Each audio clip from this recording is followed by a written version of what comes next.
Hello! ഞാൻ അശ്വതിയാണ്. എല്ലാവരും സുഖായിരിക്കുന്നോ? ഞങ്ങളിവിടെ സുഖായിരിക്കുന്നു ട്ടോ.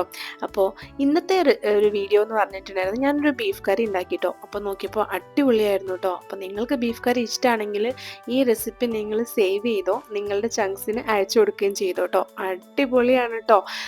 അതിന് വേണ്ടിയിട്ട് കുക്കർ അടുപ്പത്ത് വെച്ചിട്ടുണ്ടായിരുന്നു. കുറച്ച് വെളിച്ചെണ്ണയും കൂടി ഒഴിച്ചു. പിന്നെ മല്ലിപ്പൊടി, മുളക് പൊടി, കുരുമുളക് പൊടി, മഞ്ഞൾപ്പൊടി ഇത്രയും ഇട്ടിട്ട് വെളിച്ചെണ്ണ ചൂടായപ്പോൾ അതിലേക്ക് ഇട്ടിട്ട് നന്നായിട്ട് മിക്സ് ചെയ്യാം കേട്ടോ. പിന്നെ ഒരു കാര്യം ശ്രദ്ധിക്കണം, അടിക്ക് പിടിക്കരുത് കേട്ടോ, കരിയൊന്നും ചെയ്യരുത്. അപ്പോൾ പിന്നെ ഞാൻ വീട്ടിൽ പൊടിച്ചു വെച്ചിട്ടുണ്ടായിരുന്ന ഗരം മസാല പൊടിയാണ്, അതും കൂടെ ഒരു സ്പൂണ് ചേർത്ത് കൊടുത്തു കേട്ടോ. എന്നിട്ട് പിന്നെ കഴുകി വെള്ളം വാലാൻ വെച്ചിട്ടുണ്ടായിരുന്നു ബീഫ്. അപ്പോൾ എന്നിട്ട് അത് അതിനകത്തേക്ക് ഇട്ട് കൊടുക്കുക, നല്ലതുപോലെ മിക്സ് ചെയ്ത് കൊടുക്കുക കേട്ടോ. എന്നിട്ട് കുറച്ച് ഉപ്പും കൂടി ഇട്ട് കൊടുക്കണം കേട്ടോ. പിന്നെ ആവശ്യത്തിന് വേവാൻ വേണ്ടിയിട്ട് കുറച്ച് വെള്ളം കൂടെ, തിളച്ച വെള്ളം കൂടെ ഒഴിച്ചു കൊടുക്കുക കേട്ടോ. അപ്പോൾ ഞാനിവിടെ വെള്ളം ഫ്ലാസ്കിൽ എപ്പോഴും സ്റ്റോർ ചെയ്യും. എന്നിട്ട് അതും കൂടെ ഒഴിച്ചു കൊടുത്തിട്ട് വിസിലിട്ടിട്ട് വേവിക്കാനായിട്ട് വെക്കുക കേട്ടോ. പിന്നെ ഞങ്ങളുടെ കുക്കർ കണ്ടിട്ട് പ്രത്യേകിച്ച് ഒന്നും പറയണ്ട കേട്ടോ. ഇത് ഞങ്ങളുടെ വീട്ടിലെ ഒരു സ്മാരകം കൂടിയാണ് കേട്ടോ ഈ കുക്കർ. എനിക്ക് ഈ കുക്കർ ഭയങ്കര ഇഷ്ടമാണ്. എന്തും അത് പെട്ടെന്ന് വെന്ത് കിട്ടും കേട്ടോ. അപ്പോൾ അതുകൊണ്ടാണ് ഞാൻ ആ കുക്കർ തന്നെ ഉപയോഗിക്കാൻ കാരണം കേട്ടോ. പിന്നെ അത് വെന്ത് വന്നപ്പോഴേക്കും ഞാനൊരു നോൺ സ്റ്റിക്ക് പാത്രം കൂടെ അടുപ്പത്ത് വെച്ചിട്ട് അതിലേക്ക് കുറച്ച് വെളുത്തുള്ളി, ഇഞ്ചി, ചുമന്ന മുളക് എല്ലാം കൂടെ ക്രഷ് ചെയ്തിട്ടിട്ട് അതും കൂടെ ചേർത്ത് കൊടുക്കുന്നുണ്ട് കേട്ടോ. പിന്നെ ഒരു കാര്യം, ഞാൻ ബീഫ് വേവിക്കുമ്പോൾ ഉണ്ടല്ലോ കുറച്ച് ഉലുവയും കൂടെ ചേർത്ത് കൊടുത്തിരുന്നു കേട്ടോ. ഉലുവ ഇഷ്ടപ്പെടുന്ന ആളുകളാണെങ്കിൽ 2 പിഞ്ച് ഉലുവയും കൂടെ ഇട്ട് കൊടുത്താൽ നല്ല ടേസ്റ്റ് ആയിരിക്കും കേട്ടോ. അപ്പോൾ ഞാനിത് നോൺ സ്റ്റിക്ക് പാത്രത്തിൽ കുറച്ച് ക്രഷ് ചെയ്തിട്ടുള്ള വെളുത്തുള്ളിയും ഇഞ്ചിയും ചുവന്ന മുളകൊക്കെ ഇട്ട് കൊടുത്തിട്ട് വേപ്പിലയും കൂടി ഇട്ട് കൊടുത്ത് നന്നായിട്ട് ഇളക്കി കൊടുത്തു കേട്ടോ. പിന്നെ കുറച്ച് ചെറിയ ഉള്ളി അരിഞ്ഞിട്ട് കൊടുത്തു. അതിൻ്റെ ടേസ്റ്റ് ഞങ്ങൾക്ക് എല്ലാവർക്കും ഇഷ്ടമാണ് കേട്ടോ. അപ്പോൾ അതും കൂടി ഇട്ട് കൊടുത്തു. പിന്നെ കുറച്ച് സവോള കേട്ടോ, ഒരു 2-3 ചെറിയ സവോളയായിരുന്നു, അപ്പോൾ 3 എടുത്തിട്ടുണ്ടായിരുന്നു. അതും കൂടി ഇട്ടിട്ട് നല്ലതുപോലെ വഴറ്റി കൊടുക്കണം കേട്ടോ. പിന്നെ കുറച്ച് ഉപ്പും കൂടെ ഇട്ട് കൊടുക്കുക. എനിക്കറിയാം നിങ്ങളെല്ലാവരും ബീഫ് കറി ഇതിലേറെ ടേസ്റ്റിൽ ഉണ്ടാക്കുമായിരിക്കും എന്ന്, പക്ഷേ ഈ റെസിപ്പി അടിപൊളിയായിരുന്നു കേട്ടോ. അപ്പോൾ ഒന്ന് ട്രൈ ചെയ്ത് നോക്കണേ. പിന്നെ മുളക് പൊടിയും നേരത്തെ അപ്പോഴാണ് ഞാൻ ഫ്രിഡ്ജിനകത്ത് ചേച്ചി തേങ്ങാക്കൊത്ത് കട്ട് ചെയ്ത് വെച്ചത് കണ്ടത് കേട്ടോ. അപ്പോൾ അതും കൂടെ കുറച്ച് ഇട്ട് കൊടുത്ത്, അതെനിക്ക് ഭയങ്കര ഇഷ്ടമാണ് ബീഫ് കറിയിനകത്ത്. ഞാൻ അതാണ് കൂടുതൽ പെറുക്കി കഴിക്കാറ് കേട്ടോ. അപ്പം പിന്നെ പൊടികളൊക്കെ ബാക്കി കുറച്ചും കൂടി ഇട്ട് കൊടുത്തു. കുറച്ച് മുളക് പൊടിയും മല്ലിപ്പൊടിയും മഞ്ഞൾപ്പൊടി നേരത്തെ കുക്കറിൽ ഇട്ടത് കൊണ്ട് ഞാൻ ഇതിനകത്ത് ഇട്ടിട്ടുണ്ടായിരുന്നില്ല. പിന്നെ ഗരം മസാല അതാണ് ഇട്ട് കൊടുത്തത്. അതെല്ലാം കൂടെ ഇളക്കിയിട്ട് പിന്നെ ഒരു തക്കാളി കൂടി എടുത്തിട്ടുണ്ടായിരുന്നു കേട്ടോ. ചെറിയ തക്കാളിയായിരുന്നു. തക്കാളിയുടെ ടേസ്റ്റ് വല്ലാതെ ബീഫ് കറിയിൽ വരുന്നത് എനിക്ക് വലിയ താല്പര്യമില്ല കേട്ടോ. അപ്പോൾ ചെറിയൊരു തക്കാളിയായിട്ട് കൊടുത്തത്. അതെല്ലാം കൂടി ഇട്ട് നല്ലതുപോലെ മിക്സ് ചെയ്ത് നല്ലൊരു ഗ്രേവി ടൈപ്പായി വന്നപ്പോൾ ഞാൻ ഈ കുക്കർ തുറന്നിട്ട്, ഇത് ഓൾറെഡി നന്നായിട്ട് വെന്തിട്ടുണ്ടായിരുന്നു കേട്ടോ. നിങ്ങൾ അതിൻ്റെ കളറൊക്കെ ഒന്ന് നോക്കിക്കേ, അടിപൊളിയല്ലേ? അത് എന്നിട്ട് ഇതിനകത്തേക്ക് ഇട്ട് കൊടുത്തിട്ട് നല്ലതുപോലെ ഇളക്കി കൊടുക്കണേ. അങ്ങനെ നമ്മുടെ ഗ്രേവിയൊക്കെ നന്നായിട്ട് തെളിഞ്ഞു വന്നിട്ടുണ്ടായിരുന്നു കേട്ടോ. എണ്ണ തെളിഞ്ഞു വന്നിട്ടുണ്ടായിരുന്നു. അടിപൊളി ടേസ്റ്റാണ് കേട്ടോ. അപ്പോൾ നിങ്ങളുടെ ബീഫ് കറി ഇഷ്ടപ്പെടുന്ന ആ ചങ്കില്ലേ, ആ ചങ്കിന് ഇതൊന്ന് അയച്ചു കൊടുക്കണം കേട്ടോ. അടിപൊളിയാണ്, നല്ല ടേസ്റ്റ് ഉണ്ടായിരുന്നു കേട്ടോ.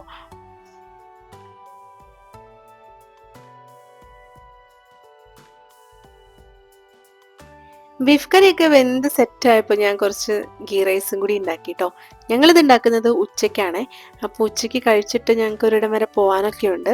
അപ്പോൾ അതുകൊണ്ട് തുത്തുക്കുട്ടിയെ കൊണ്ട് കളിക്കാൻ പോകാൻ വേണ്ടിയിട്ടാണ്. അപ്പോൾ ഗീ റൈസും കൂടി ഉണ്ടാക്കി, എല്ലാവരും ഉണ്ടാക്കുന്നത് പോലെ തന്നെ പെട്ടെന്നാവാൻ വേണ്ടി ഞാൻ കുക്കറിലാണ് കേട്ടോ ഉണ്ടാക്കിയത്. അപ്പോൾ നമ്മളെല്ലാവരും ഫുഡൊക്കെ കഴിച്ചു. ഒന്ന് ഉറങ്ങി എണീറ്റതിന് ശേഷം ഞങ്ങൾ സിറ്റി സെൻറ്ററിൽ പോവാണ് കേട്ടോ, തുത്തുക്കുട്ടിയെ കളിപ്പിക്കാൻ വേണ്ടിയിട്ട്. അപ്പോൾ നമ്മൾ നേരത്തെ വേറൊരു സ്ഥലത്തേക്ക് പാർക്കിലേക്ക് പോകാനൊക്കെ ആയിരുന്നു പ്ലാൻ ചെയ്തിട്ടുണ്ടായിരുന്നത്. പക്ഷേ ഒരു അൺഎക്സ്പെക്റ്റഡ് ആയിട്ട് ഇവിടെ മഴ പെയ്തതുകൊണ്ട് അപ്പോൾ നമ്മൾ ആ പ്ലാൻ ഒന്ന് ചെറുതായിട്ട് ചേഞ്ച് ചെയ്തു കേട്ടോ. നമ്മൾ സിറ്റി സെൻറ്ററിലേക്കാണ് പോയത്. ഏട്ടന് കളി ഉണ്ടായിരുന്നത് കൊണ്ട് ഏട്ടൻ വന്നില്ല കേട്ടോ. അപ്പോൾ ഞാനും തുത്തുക്കുട്ടിയും ചേച്ചിയും കൂടിയാണ് പോയത്. അവിടെ എത്തിക്കഴിഞ്ഞാൽ പിന്നെ തുത്തുക്കുട്ടിക്ക് ഭയങ്കര ഹാപ്പിയാണ്. കളിക്കാനായിട്ടുള്ള ഏരിയയിൽ ആൾക്കറിയാം അവിടുന്ന് അവിടെ എവിടെയാണെന്നൊക്കെ, അതിനകത്ത് എവിടെയാണെന്നൊക്കെ. അപ്പോൾ ആൾ തന്നെ അങ്ങനെ പോവാണ് കേട്ടോ. മാളിനകത്തായതുകൊണ്ട് അമ്മയുടെ കൈയൊന്നും ഇനി പിടിക്കണ്ടല്ലോ എന്നൊക്കെ പറഞ്ഞിട്ടുണ്ടായിരുന്നു. അപ്പോൾ അതേ ഞങ്ങൾ അതിനകത്തേക്ക് കയറി തുത്തുക്കുട്ടി കളിയൊക്കെ സ്റ്റാർട്ട് ചെയ്തു കേട്ടോ. ഇവിടെയുള്ള ഓൾമോസ്റ്റ് എല്ലാ മാളിലെയും കാർഡ് ഞങ്ങൾ എടുത്തിട്ടുണ്ട് കേട്ടോ. എവിടെ പോവാണെങ്കിലും മാളിൽ കയറി തുത്തുക്കുട്ടിയെ കളിപ്പിക്കാറുണ്ട് കേട്ടോ. അപ്പോൾ അവനും അത് ഭയങ്കര ഹാപ്പിയാണ്. കൂടുതൽ നമ്മൾ പുറത്തുള്ള പാർക്കുകളും അങ്ങനെയൊക്കെ നമ്മൾ പോയിട്ടുണ്ടെങ്കിൽ കുറച്ച് ദിവസം 1-2 പ്രാവശ്യം പോകുമ്പോഴത്തേക്ക് തുത്തുക്കുട്ടിക്ക് അസുഖങ്ങളൊക്കെ വരാറുണ്ട് കേട്ടോ. അവിടുത്തെ മണ്ണൊക്കെ അലർജി ആയിട്ടാണോ എന്താണെന്ന് അറിയില്ല. അപ്പോൾ നമ്മൾ അധികവും ഇങ്ങനെ മാളിലൊക്കെ കയറിയിട്ടാണ് കേട്ടോ തുത്തുക്കുട്ടിയെ കളിപ്പിക്കാറുള്ളത്.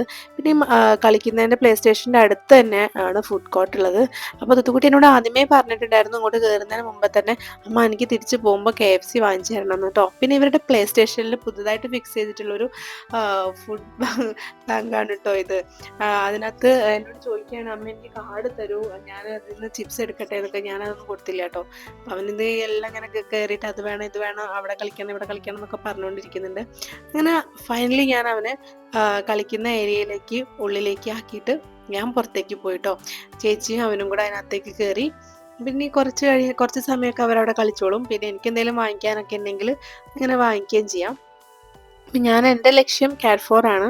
അപ്പോൾ അതിന് മുമ്പ് എനിക്ക് വേറൊരു ചെറിയ പ്ലാൻ ഉണ്ട് കേട്ടോ. അപ്പോൾ ഈ വീഡിയോ എപ്പോഴെങ്കിലും തുത്തുകുട്ടി കണ്ടു കഴിഞ്ഞാൽ ഭയങ്കര പ്രശ്നമായിരിക്കും. പക്ഷേ എന്ത് ചെയ്യാനാ, എനിക്ക് കൊതി മൂത്തിട്ട് ഞാൻ മക്ഡൊണാൾഡ്സ് എവിടെ കണ്ടു കഴിഞ്ഞാലും എനിക്ക് ആ ഒരു 2 ദിറംസിൻ്റെ ഐസ്ക്രീം അപ്പോൾ വാങ്ങിച്ചേ പറ്റുള്ളൂ കേട്ടോ.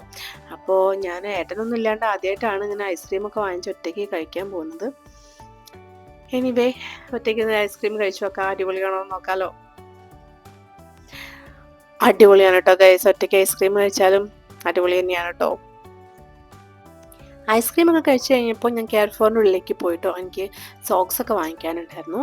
അപ്പോൾ അതൊക്കെ വാങ്ങിച്ചിട്ട് ഞാൻ പിന്നെ അവിടെ അടിപൊളി ട്രൗസേഴ്സിൻ്റെ ഒക്കെ സെലക്ഷൻ ഉണ്ടായിരുന്നു കേട്ടോ. അപ്പോൾ അതൊക്കെ ജസ്റ്റ് ഒന്ന് നോക്കി. പിന്നെ അമ്മയെ വിളിച്ചിട്ടുണ്ടായിരുന്നു, വീഡിയോ കോൾ ചെയ്തിട്ടുണ്ടായിരുന്നു. അപ്പോൾ അമ്മയ്ക്കും ഇതെല്ലാം കാണിച്ചു കൊടുത്തപ്പോൾ അമ്മയ്ക്കും ഇഷ്ടപ്പെട്ടു. അപ്പോൾ ഞാനതെല്ലാം വാങ്ങിച്ചു കേട്ടോ. പിന്നെ ഉണ്ടല്ലോ, ഈ കെയർ ഫോറിൽ വന്നു കഴിഞ്ഞാൽ ഞാൻ മെയിനായിട്ട് ഇവിടുത്തെ ജാമിൻ്റെ സെക്ഷനിലാണ് കേട്ടോ പോകാറുള്ളത്. എല്ലാ വെറൈറ്റീസ് ഓഫ് ജാമും ഇവിടെ ഉണ്ടാവും കേട്ടോ. ഞാൻ കാണാത്ത പല സൂപ്പർ മാർക്കറ്റിലും ഞാൻ ഇതൊന്നും കണ്ടിട്ടില്ല കേട്ടോ.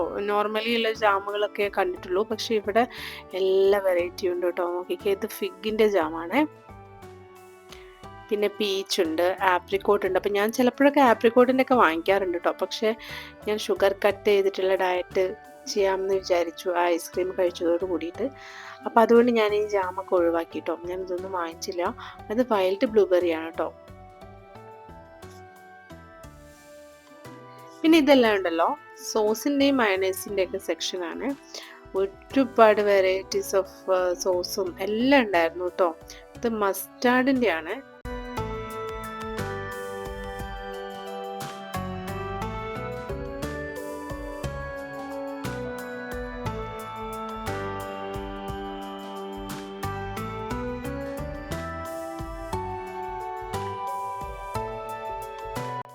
ഈ കാണുന്നതൊക്കെ ഒരു ഓയിലിൻ്റെ വെറൈറ്റീസ് ആണ് കേട്ടോ. അവോക്കാഡോ, പംകിന്, ആൽമണ്ട്, അങ്ങനെ വെറൈറ്റീസ് ഓഫ് ഓയിലൊക്കെ ഉണ്ട് കേട്ടോ. അതൊക്കെ ഞാൻ സത്യം പറഞ്ഞു കഴിഞ്ഞാൽ ഇങ്ങനെയൊക്കെ ഉണ്ടെങ്കിൽ പോലും ഒന്നിച്ചൊക്കെ കാണുന്നത് ഇവിടെയാണ് കേട്ടോ. അപ്പോൾ നമുക്ക് എന്തെങ്കിലും ആവശ്യമുണ്ടെങ്കിൽ ഇവിടെ വന്നു കഴിഞ്ഞാൽ എല്ലാ വെറൈറ്റീസ് ഓഫ് ഓയിലും സോസും ജാമും എല്ലാം ഒരുമിച്ച് എടുക്കാം കേട്ടോ. പംകിൻ ഓയിലൊക്കെയാണ്. പിന്നെ പീച്ചിൻ്റെ ഒക്കെ ഓയിൽ കണ്ടിട്ടുണ്ടായിരുന്നു കേട്ടോ ഞാനവിടെ. പിന്നെ അടുത്ത സെക്ഷൻ എന്ന് പറഞ്ഞിട്ടുണ്ടെങ്കിൽ ഞങ്ങളുടെ ഏറ്റവും ഇൻട്രസ്റ്റിംഗ് ആയിട്ടുള്ള സെക്ഷനാണ് കേട്ടോ, ബേക്കറി സെക്ഷൻ. അപ്പോൾ ഇവിടെ വന്നു കഴിഞ്ഞാൽ എന്തായാലും എവിടെ പോയി കഴിഞ്ഞാലും തുത്തുന് മഫിനൊക്കെ ഭയങ്കര ഇഷ്ടമായതുകൊണ്ട് ഞാൻ ഒരു ബോക്സ് എടുക്കാറുണ്ട് കേട്ടോ. പിന്നെ ഉണ്ടല്ലോ അത് ലൂസായിട്ട് വെച്ചിട്ടുണ്ടായിരുന്നു, നമുക്ക് സെലക്ട് ചെയ്തിട്ട് എടുക്കാൻ പറ്റുന്ന രീതിയിൽ വെച്ചിട്ടുണ്ടായിരുന്നു കേട്ടോ. അപ്പോൾ ഞാൻ എടുത്തിട്ടുണ്ടായിരുന്നത് ആ ഒരു കേക്കാണ്.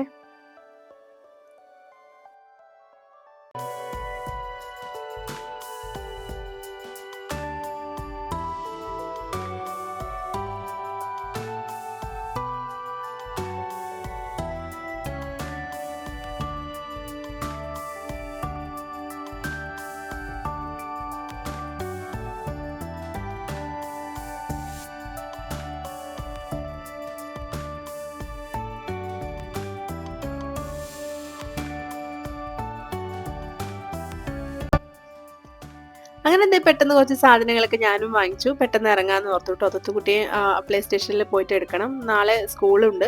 അപ്പോൾ തുത്തുക്കുട്ടിക്ക് കുറച്ച് ഐറ്റംസ് ഒക്കെ ഇവിടെ നിന്ന് വാങ്ങിച്ചിട്ടുണ്ടായിരുന്നു കേട്ടോ.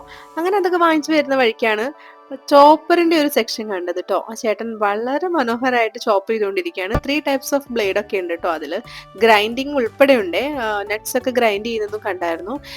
പിന്നെ നമുക്ക് ബിരിയാണിക്കൊക്കെ ഉള്ള രീതിയിൽ ഓണിയൻ ഒക്കെ സ്ലൈസ് ചെയ്യുന്നുണ്ടായിരുന്നു കേട്ടോ.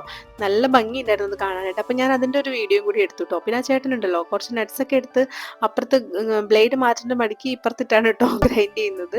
നല്ല ഭംഗിയുണ്ടായിരുന്നു. പിന്നെ അതിൻ്റെ കൂടെ തന്നെ പീലറും ഫ്രീ ആണെന്ന് പറഞ്ഞു. പക്ഷേ എനിക്ക് ഓൾറെഡി ചോപ്പർ ഉള്ളതുകൊണ്ട് ഞാനത് വാങ്ങിച്ചില്ല കേട്ടോ.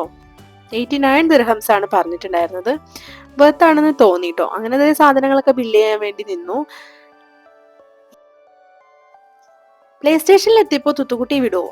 അവൻ വിടില്ല. അവൻ ഓൾറെഡി പറഞ്ഞിട്ടുണ്ടായിരുന്നു KFC വേണമെന്ന്. എന്നിട്ട് ഇതൊക്കെ വാങ്ങിച്ചു കഴിഞ്ഞാൽ ആൾ കഴിക്കുമോ? അതും ഇല്ല കേട്ടോ. ഇതൊക്കെ ഇനി പാഴ്സൽ ചെയ്ത് വീട്ടിലേക്ക് എടുക്കുകയും വേണം.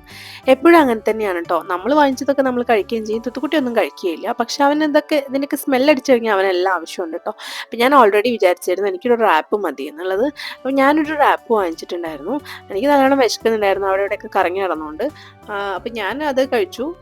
പിന്നെ ചേച്ചിയും തുത്തുക്കുട്ടിയൊക്കെ KFC തന്നെയാണ് കഴിച്ചത് കേട്ടോ. അപ്പം ഞങ്ങളുടെ ഈ കുഞ്ഞു വീഡിയോ നിങ്ങൾക്ക് ഇഷ്ടപ്പെട്ടിട്ടുണ്ടെങ്കിൽ ലൈക്ക് ചെയ്യാനും ഷെയർ ചെയ്യാനും സബ്സ്ക്രൈബ് ചെയ്യാനൊന്നും മറക്കരുത് കേട്ടോ.